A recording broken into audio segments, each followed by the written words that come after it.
Kwani hesabu ingiani? Nimeuza radio, nimeuza earphones na socket. Lakini tuacha mjaribu, labda mimi nimejaribu kuongeza vifaa. Habari iko ndugu? Salama. Unahitaji kitu? Hapana. Jana nimenunua hii bidhaa. Nimenunua hii bidhaa jana. Lakini naona haifanyi kazi vizuri.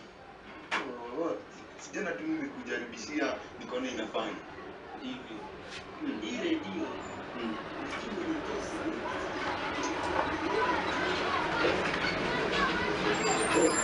Najua radio siku unakwanga hivi. Ni kidijitali hizo radio za siku hizi. Lakini nilikupigia simu jana. Ukasema kuwa inafanya hivi. Nilikwambia inafanya. Unajua radio ya siku hizi ya dijitali sauti ni hiyo, si kama zile za kitambo. Hii sio sahihi. Nilinunua kitu kilicho na ubora. Kitu kiko na ubora customer. Kawaida. Lakini sina wakati wa kupoteza na bidhaa zisizofanya kazi. Hapo sasa umeanza kunisinya. Kuongea hivyo, iulishi kama utaki. Sasa nashindwa kuelewa. Unashinda kuelewa nini? Rudisha hiyo radio, na unajua kuna kurudishiwa pesa.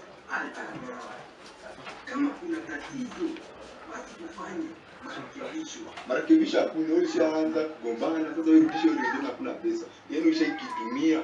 Okay, nashukuru. Lakini nina hakika kuwa hii ni tatizo la bidhaa.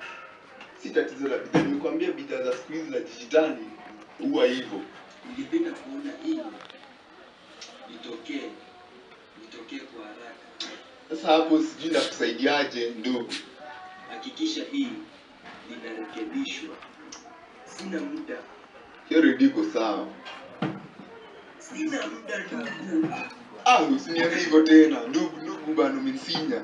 Kawaida itakuwaje jana? Ndugu umenisinya. Toka hapa.